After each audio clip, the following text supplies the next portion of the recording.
大家好，歡迎大家收睇我哋嘅節目。睇片之前呢，麻煩大家俾個 like 支持下，多謝晒啊！大家好，歡迎大家收睇泰國油麻地。喺香港呢個快節奏嘅城市裏邊，夜晚嘅街頭總帶住幾分寧靜與不安。尤其對獨自夜歸嘅女性嚟講，每一步都可能隱藏未知嘅風險。就喺沙田大圍一帶，一宗看似平凡卻令人不寒而慄嘅案件，最近喺沙田法院畫上句號。一名34歲嘅廚師張子玲，因為內心積壓嘅不滿，選擇以極其扭曲嘅方式，將自己嘅怨氣發洩喺3名素不相識嘅年輕女子身上。佢尾隨佢哋喺行人天橋同遊樂場附近，向佢哋嘅頭髮滴下白膠漿甚至尿液，只為打破佢哋原本平靜嘅生活。呢種行為唔單止侵犯咗受害者嘅尊嚴，更暴露咗人性中嗰種當個人無法掌控自身境遇時，轉而摧毀他人幸福嘅衝動。事情要從2025年12月25日聖誕節講起。嗰日晚上，一名姓何嘅女子獨自返回住所，途經車公廟路18號圍坊外嘅行人天橋，方向朝向田心村。佢突然感覺頭髮上落下不明液體，事後發現係黏稠嘅白膠漿黏在髮絲上，難以清除，俾佢當場驚慌失措。接住喺2026年2月17號同19日，類似情況再次發生。呢次受害者分別係姓鄧同姓鄺嘅女子，佢哋喺車公廟路遊樂場附近嘅燈柱旁遭遇同樣嘅遭遇，其中一人更被滴上疑似尿液嘅物質。警方調查顯示，張子玲每次都選擇凌晨時分，針對單獨行走嘅年輕女性下手。佢隨身攜帶一個容量約50毫升嘅小膠樽，裏邊裝載呢啲液體，專門從受害者頭部上方滴落。受害者事後都合理咁擔心自身安全，覺得被跟蹤同侵犯，呢種恐懼感久久無法散去。張子玲被捕後喺警戒下坦白咗自己嘅動機。佢直言不甘心別人過得開心，但自己唔開心，所以想透過呢種方式破壞他人嘅快樂。作為一名廚師，佢喺日常工作中接觸食物同埋人群，本應帶來滿足感，卻似乎喺現實壓力下逐漸扭曲。法庭資料顯示，佢自稱有怪癖，但更深層嘅原因可能來自長期累積嘅挫敗感。喺香港呢個競爭激烈嘅社會，好多人面對工作、經濟或人際壓力時，內心會產生一種無力感。當呢種感覺無法透過正常渠道宣洩，就可能轉化為對周遭世界嘅敵意。心理學上，呢類行為往往反映出一種代償性攻擊，即無法直接對抗讓自己不滿嘅根源，便將怒火轉移到無辜嘅第三方身上。受害者對佢嚟講只係像子過得開心嘅人群，佢想透過玷污佢哋嘅儀容嚟平衡自己內心嘅失衡。呢宗案件並非孤例。回想不久前，另一宗涉及尿液嘅報復事件就發生喺香港多間超市。一名63歲男子因同超市職員有過節，竟將自己嘅尿液混入可樂同埋七喜汽水瓶內，再放返貨架上出售，導致一名9歲兒童需要入院檢查。雖然動機同樣係報復，但對象從個人擴大到公共消費品，影響範圍更廣。類似地，喺中國內蒙古，曾有餐廳老闆喺食物中加入果屬殼粉，以增加上癮性。雖然目的係生意，但同樣暴露咗為達目的不擇手段嘅心態。而喺中國海底撈熱鍋店，亦發生過青少年喺鍋底小便並拍片上傳嘅惡劣行為，最終被判巨額賠償。呢啲案件雖然形式不同，卻都指向同一點：當個人情緒失控時，選擇以污染或玷污嘅方式傷害他人，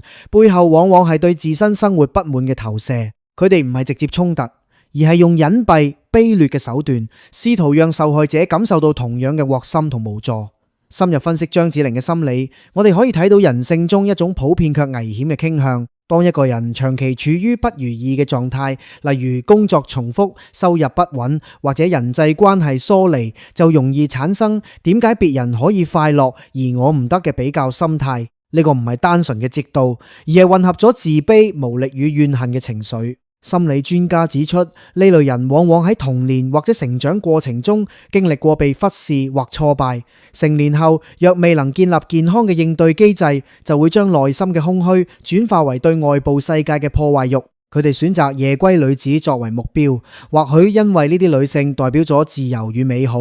而自己卻困喺廚房嘅油煙與重複勞動中，滴下膠漿同尿液，不僅係物理上嘅侵犯，更係象徵性咁弄造他人嘅純正，藉此獲得短暫嘅控制感同報復快感。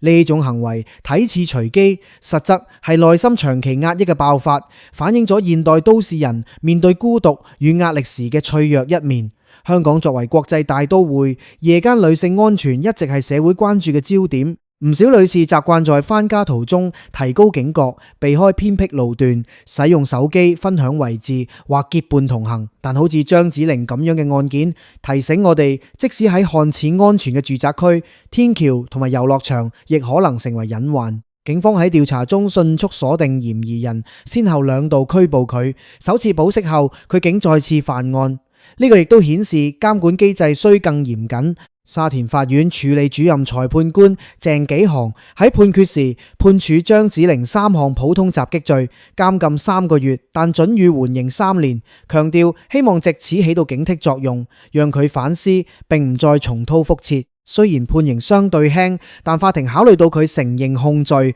以及案件未造成嚴重身體傷害。不過對受害者嚟講，呢種心理創傷可能持續多年，佢哋或許從此對夜歸產生恐懼，甚至改變生活習慣。類似報復性案件喺全球亦唔少見，例如美國曾有餐廳員工因被顧客投訴喺食物中加入不潔物質嘅個案，最終導致刑事起訴。而喺香港，雖然廚師行業普遍辛勞，但大多數從業人員仍以專業態度服務顧客。張子玲嘅行為唔單止毀咗自己前途，亦都讓整個行業蒙上陰影。回顧佢嘅背景，佢報稱廚師，住喺沙田，平日或許喺附近食肆工作，接觸過無數食客，或許某次不愉快嘅互動，或單純嘅生活不如意，累積成呢股怨氣。心理分析顯示，呢類低風險高滿足嘅犯罪，常見於嗰啲缺乏正面出口嘅人，佢哋唔選擇暴力衝突，而係用呢種隱形方式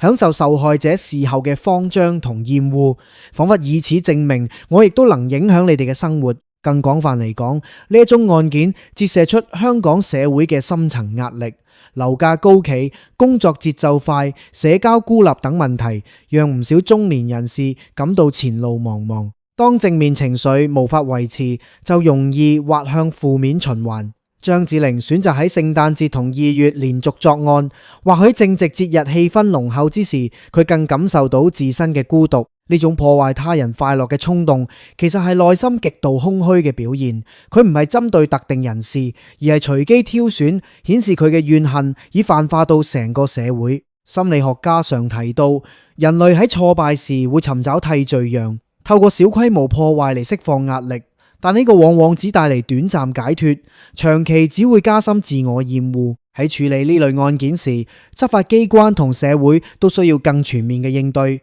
除咗加強巡邏同安裝閉路電視，社區教育亦都至關重要。鼓勵市民報告可疑行為，同時為有情緒困擾嘅人士提供輔導資源，能有效預防類似悲劇。受害者雖然未喺庭上公開陳述，但佢哋嘅經歷已成為提醒，女性喺公共空間嘅安全永遠不容忽視。張子玲被捕後，警方化驗液體，確認部分為尿液，呢個更增添咗案件嘅惡心程度。幸彩3名受害者及時發現，冇造成更大傷害，但心理陰影難以抹去。泰國油麻地一直關注香港各類社會事件，呢宗案件雖然規模唔大，卻讓人反思人性邊緣嘅脆弱。張子玲從一名普通廚師淪為被告，背後係個人選擇同社會環境嘅交織。佢本可透過運動傾訴或專業幫助化解不滿，卻選擇咗最卑劣嘅途徑。呢個唔僅傷害咗無辜女子，亦都毀掉咗自己嘅職業生涯同自由。類似超市尿液污染案中，嗰名男子同樣因舊怨而報復，結果影響多名消費者。呢啲故事話俾我哋聽，報復從來唔係解決問題嘅辦法，只會讓受害圈不斷擴大。喺現代都市，好多人表面風光，內心卻掙扎於不滿與比較。當睇到別人夜歸時嘅輕鬆步伐，自己卻困喺日復一日嘅勞動中，嗰種慰解唔係我嘅念頭，就可能悄然滋生。心理上呢個係相對剝奪感嘅體現，唔係絕對貧窮，而係相對他人感到被剝奪咗快樂。張子玲嘅行為正係呢種感覺嘅極端表現。佢用膠章同尿液標記受害者，仿佛喺度講：你哋嘅開心，我亦都要沾上一啲。呢種心態雖然扭曲，卻喺壓力大嘅社會中並非罕見。幸運嘅係，大多數人能夠透過正面方式調適，例如培養興趣、尋求支援或鮮靈接受生活嘅起伏。案件審理過程中，控方呈上證據，包括閉路電視片段同受害者證供，證明張子玲嘅尾隨行為。法庭最終給予緩刑機會，顯示司法體系重視悔過與更生。但對社會而言，呢個係警鐘，我哋需要更多關注基層從業人員嘅心理健康，尤其喺飲食行業，工作時間長、壓力大，容易累積負面情緒。同時，女性安全教育應從學校開始，教導如何防範跟蹤同突發侵犯。總括呢宗事件，從聖誕夜嘅首次作案到2月連續2次，再到4月13日嘅判決，整個過程只有短短數月，卻留低長遠影響。張子玲嘅不甘心，最終換嚟嘅係法律嘅制裁同公眾嘅譴責。呢個提醒每個人喺面對生活不如意時，切勿讓怨恨主導行為，相反，應尋找建設性出口，否則只會傷人傷己。從以上故事，我哋學習到一點：真正嘅快樂從來唔係透過破壞他人嚟獲得，而係學會接納自身境遇，並以積極態度面對挑戰。當內心充滿不滿時，選擇理解與自省，先至能夠真正走出困境，避免重蹈覆轍。嗱，最後咧要提一提大家啦，見到片尾咧有幾格嘅畫面啦，呢啲咧都係屬於我哋其他嘅影片，有其他唔同嘅題材，咁啊大家不妨可以 click 入去睇下啦，多啲選擇或者 share 俾唔同嘅朋友。多謝你哋嘅支持，係咁先，拜拜。